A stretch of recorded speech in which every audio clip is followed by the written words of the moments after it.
Hamjamboni my country people, I hope you all doing good and welcome to yet another tutorial.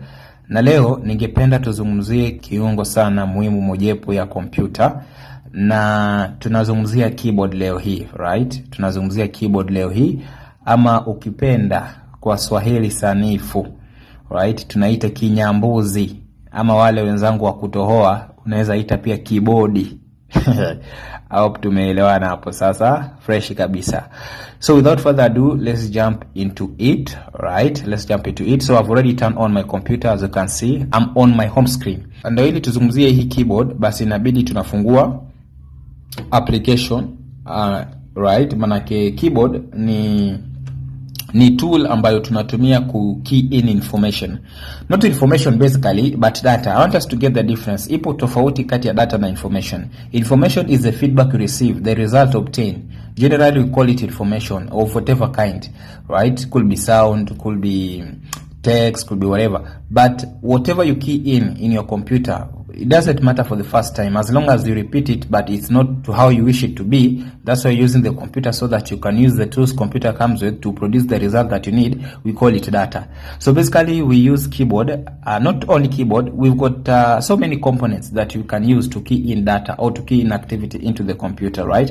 So keyboard being among them. So basically we use keyboard to type text-based information, right? And for us to know how keyboard works, basically, we must have a workspace. A workspace where when you type text, we get to see it reflecting on the screen. So that's why I'm opening a program. I'm opening simply an application, that will provide us with workspace, so that in whatever that we'll be typing, consequently learning, I guess you get to see what's happening. So I'm going to use Microsoft Word. Right, so this is just a common software, a common application that you can use to type text, format the text, and later on produce a printout. So the data that we process in Microsoft Word, we typically call it document. That's why to the top here, right, you see it written document. So document is just a general name that is assigned to the data that is processed in this application over here. Now, so this is our keyboard over here, as you can see. But before we get into it, allow me increase the font size of everything, of text, so that it seems a little big, much bigger. Right now seems to be small. So I'm gonna open my setting application. So for quicker action, I'm gonna press Windows in conjunction with I. So that I open the setting application, so that's what we call keyboard shortcut. You see, for you to perform action much more quick and faster with the least wastage of time, it's best preferred if you use the keyboard shortcut. Now, what I'm using right now to key in commands and give computer instruction is my mouse, but you're not discussing mouse today, right? Today you want us to discuss keyboard, but all these are input device, both the keyboard and the mouse. They are both input device that we can use to instruct computer, command computer, tell it what to do for us. But for today, we are going focused on keyboard. So they work coexistently, they work coexistently, like they need each other, but of course any action that you can perform using your mouse, you can as well perform it using your keyboard, and that's why we've got what we call keyboard shortcut. This is basically combining several keys to perform an action that you could have performed using your mouse, which would have gone way to waste time. You see, if you didn't know, statistics have it that whenever you use your mouse to command your computer telling you what to do, you normally end up wasting time, unlike how you could have used keyboard. So that's why we've got what to call keyboard shortcut. You all know that shortcut is just basically a way of performing action faster. So if you ever want to perform an action faster into your computer, it's best advised if you use keyboard shortcut rather than mouse. But there is lots of keyboard shortcut amounting to 1,000. Now you can't cram all of them, so that's why you have to use both keyboard and mouse interchangeably. At whatever time, whichever you see is convenient for you, you're good to go with it.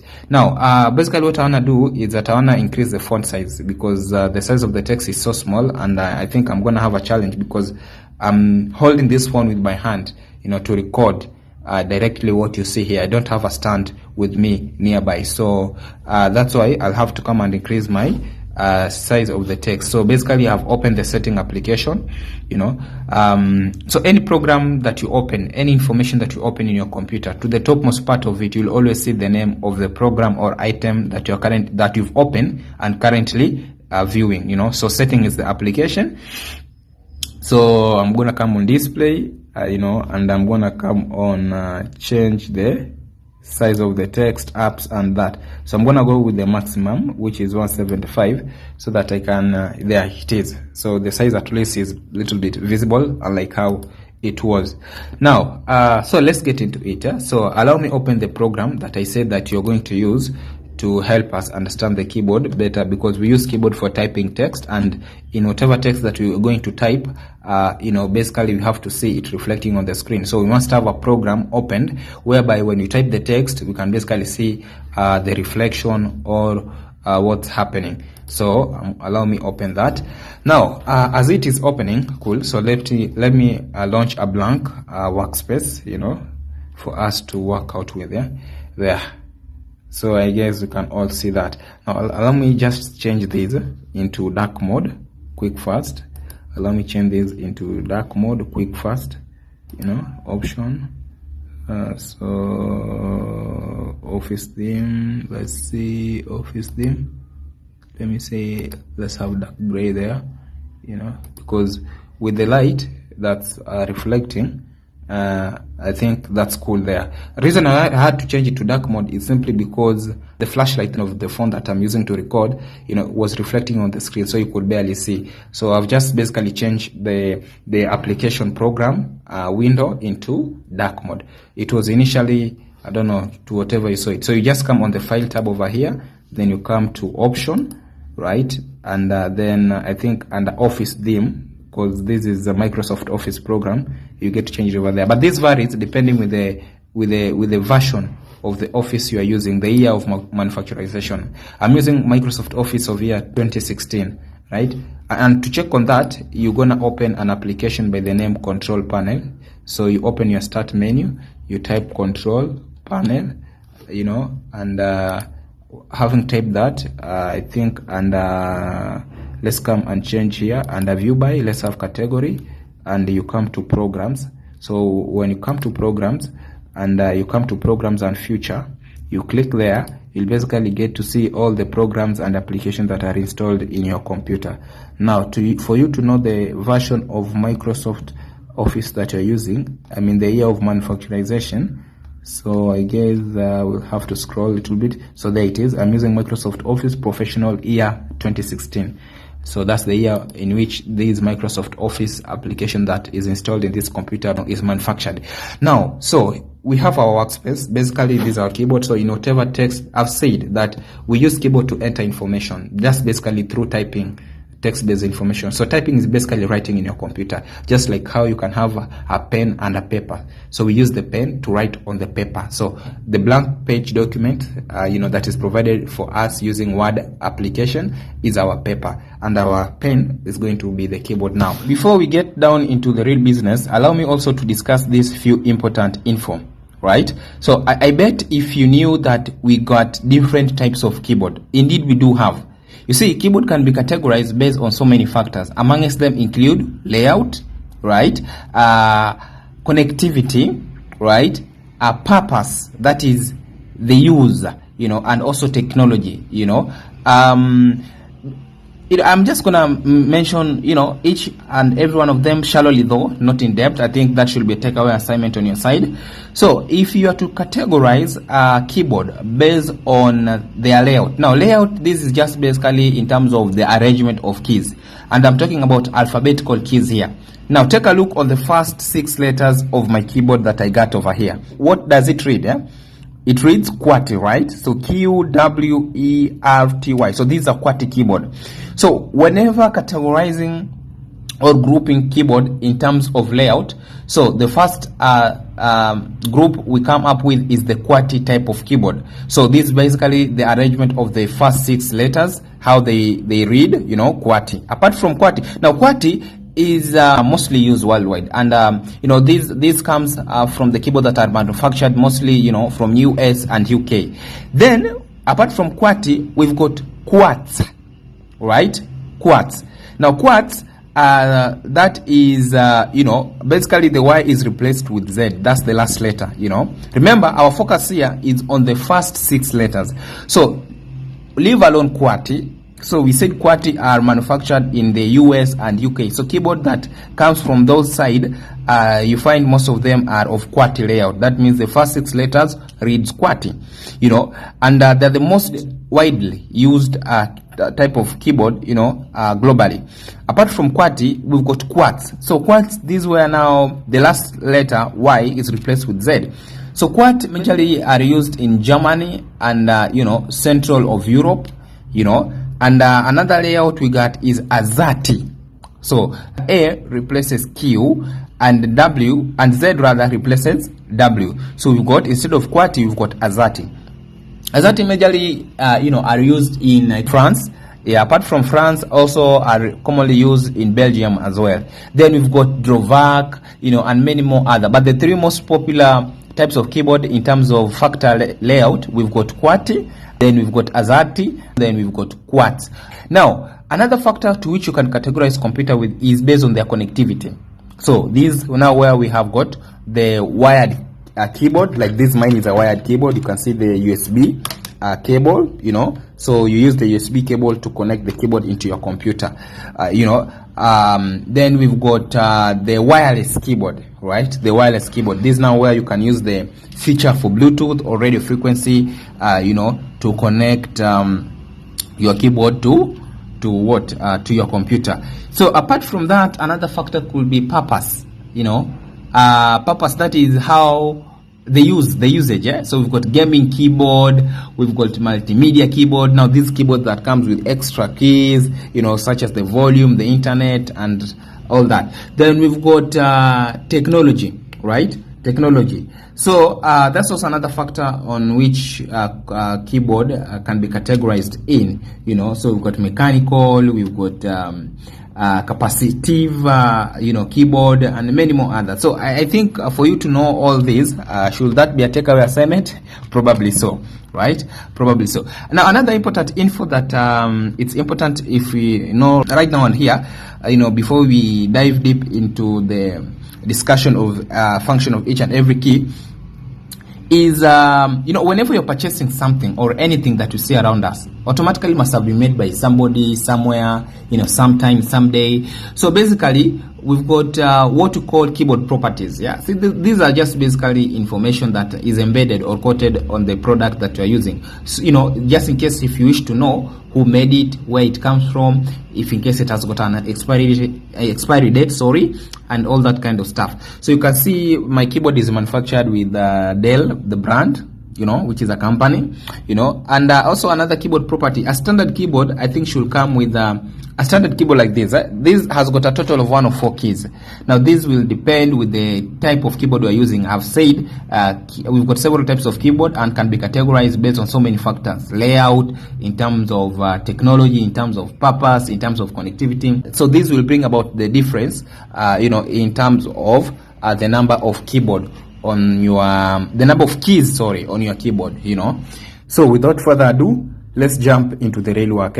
So allow me do some few manipulation here, such as increasing the size of the font, because we'll be typing some text, so I want it to be visible for you guys to see. And also allow me to change the color of the page from white, because of that reflection you see from the flashlight of my phone, so you'll barely see whatever text that I'll be typing. So just allow me change the color of the background page to black.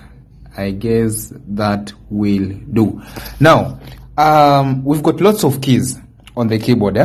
I said a standard keyboard have got a total of 1 of 4 keys. So depending with the factors that we had stated earlier, it could be slightly less than 8 or even more than 8.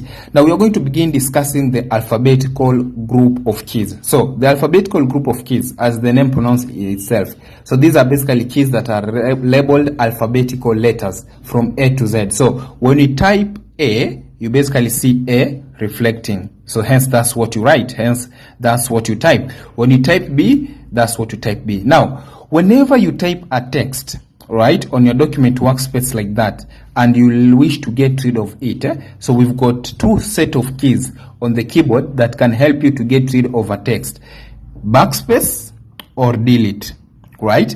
Now, on the first side, right, even to whoever haven't sat in a computer class, at the back of the mind, he or she might think that delete is the key to use.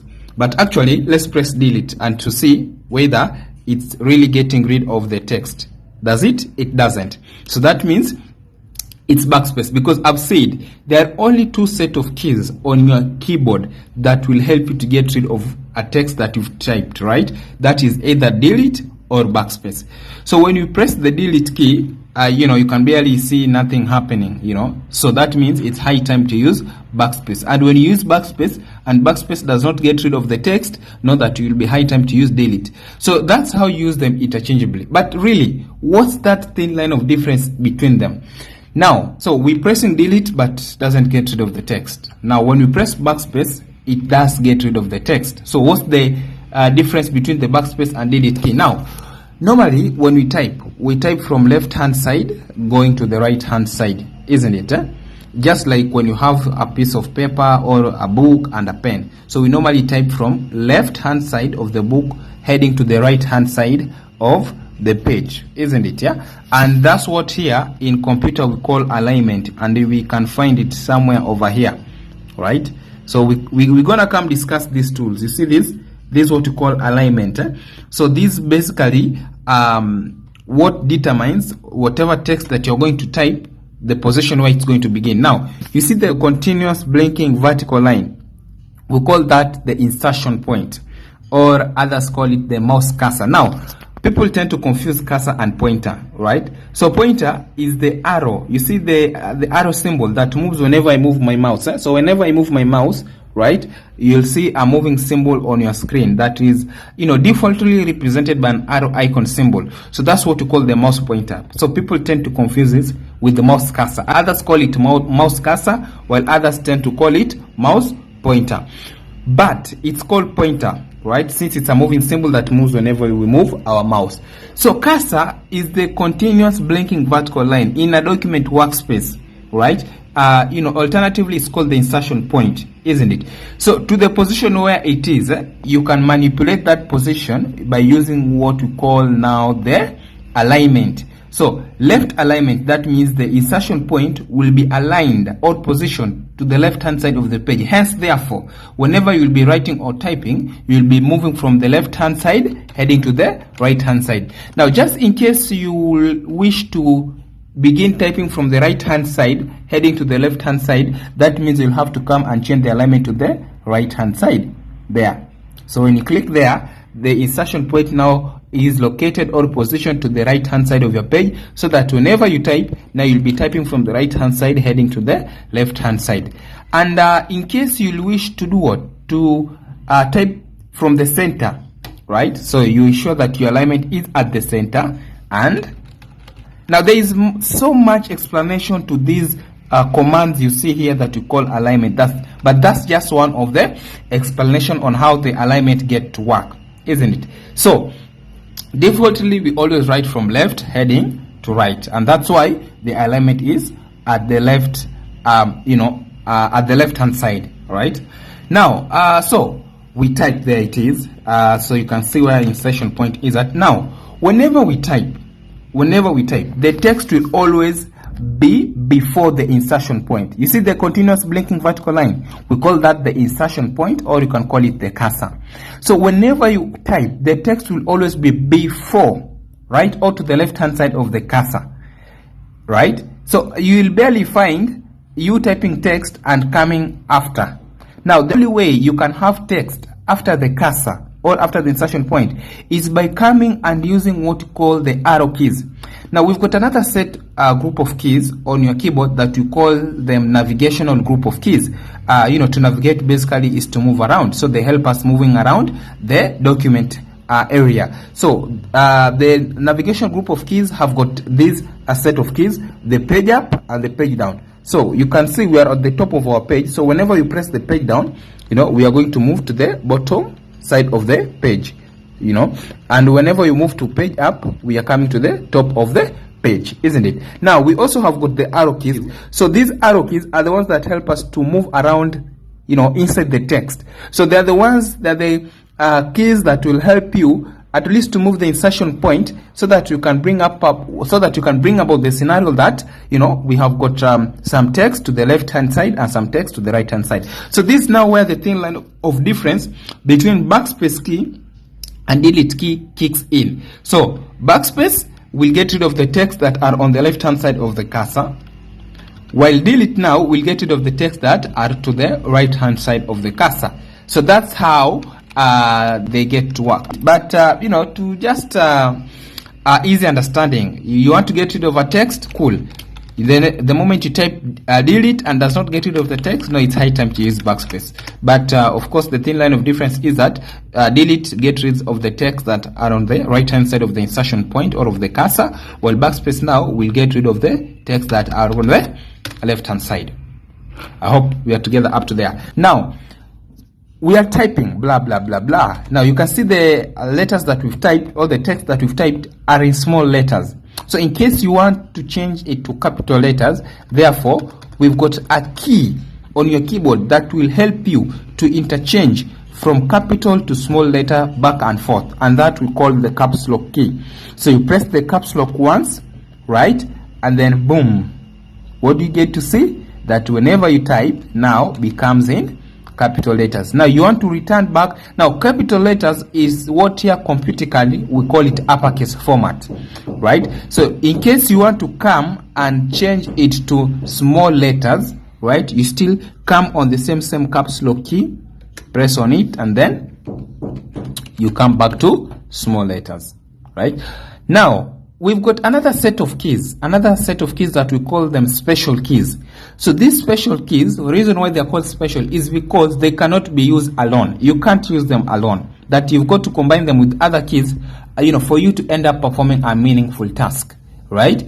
Yeah. So example of such special keys include control, right? Can't be used alone. Include alternate, and also it include shift, right?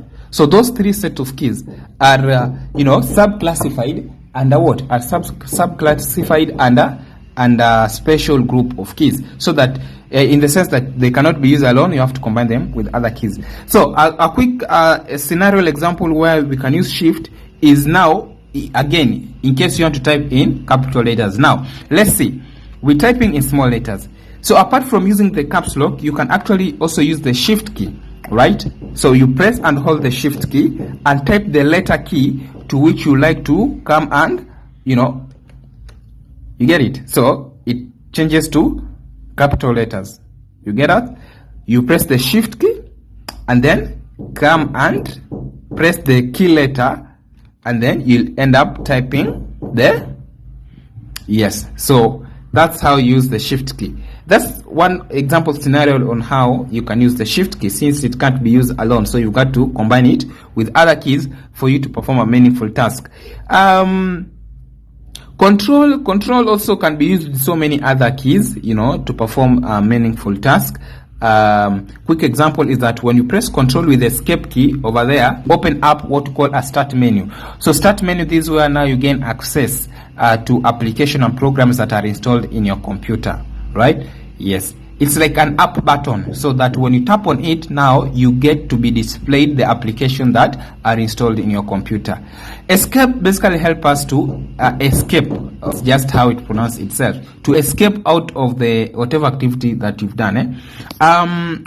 Alternate, there are so many keys you can combine with alternate to perform a meaningful task. A quick example is whenever you want to close the program or the item that you've opened, you can use alternate together with F4. Right? Now, do you want to save? No, I don't want to save this. So I will come and navigate to do not save. So I'm going to use this arrow key because do not save is on the second part. Then I press enter. So enter is also a key that helps to issue a command. It's more or less like OK. And you press on it, then you end up closing the program. As well, alternate with F4 will help shut down your computer. Right? Now I don't want to shut down. So I come back and open Word over there, so that you can proceed discussing that.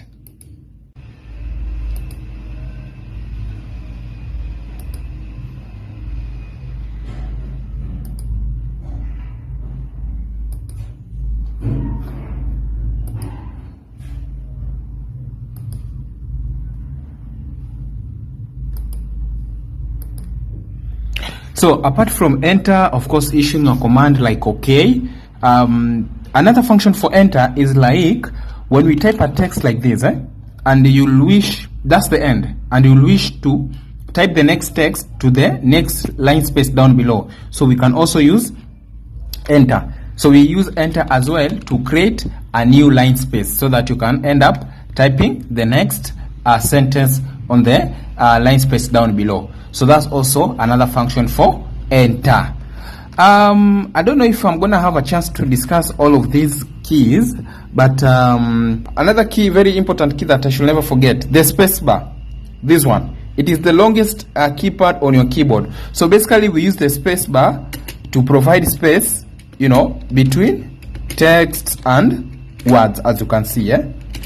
Another important key is tab key. So we use the tab key to press forward or to move forward.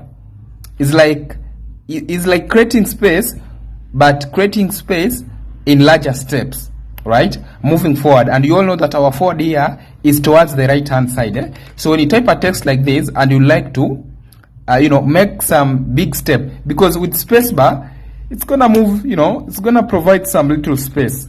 I like the tab key, you know, huge space. You can see that. Another important key, we've got the numerical keys. Those are the number keys, you know, over here. Some are over here, you know. Now, for you to use the number keys on this conventional block over here that seems to be a calculator, you must activate the num lock, because they are normally locked. They are normally restricted by default. In case you ever want to type the number keys or use the number keys on this conventional block over here, but you know, as you type, you know, nothing reflects. That means the numbers are restricted or they are locked. So for you to unlock them or unrestrict them so that you can use them, you just press the num lock key once, and then you'll have activated, you know, their usage. So that's also another thing to consider. Then we've got the functional keys. So the functional keys are the topmost row keys on your keyboard, labeled F1 all the way down to F12. As the name pronounce, as their name pronounce itself, that means they are used to perform different function, and the function differs or is different from one application or from one program to the other, right? Then we've got the Windows logo key. So this Windows logo key, also combined with other keys, can help perform other tasks, but by pressing it alone, it just open what we call the start menu or the start program, where you begin gaining access to all the applications that are installed in your computer, right? So let's wind up with this, because this video is almost hitting 30 minutes and I don't want it to surpass 30 minutes. If it does, then maybe just slightly, yeah. So let's wind up with this. Another set of keys on our keyboard are the signs and symbols. You see them. Now, you got this scenario where a key like this have got two signs. We've got the sign label 1 and the exclamation sign. Not only that, we've got also other ones down below here. So on your keyboard, whenever you've got a keypad that have got two signs, so this is how it works. Now, when you just tap on that keypad directly like that, merely like that, you end up just obtaining the lower sign. You see? So these are full stop and a greater than sign. So when you tap on that key alone, you know, without combining it with any other, you end up obtaining the lower sign. So how does it work then if you want to obtain the upper sign? So you basically use shift key, right? So you press the shift key together, you combine it with the key where that sign is labeled, you'll end up obtaining, you know, the upper sign. You get that? Yeah. So I want to stop there, homies, and I'm sorry you might not have discussed each and every 104 key of them, but you know, due to their manyness, you know, it's gonna take us a lifetime. But be rest assured to further your studies on your own. You know, just in case you've got any inquiry or any question about any key, you know, feel free to comment, and also you can inbox me Yeah, that's it for now. I think I have to bid bye-bye until the next one. We were just roughly going through the basic keys that we will need for us to keep going. Bye-bye. Peace out.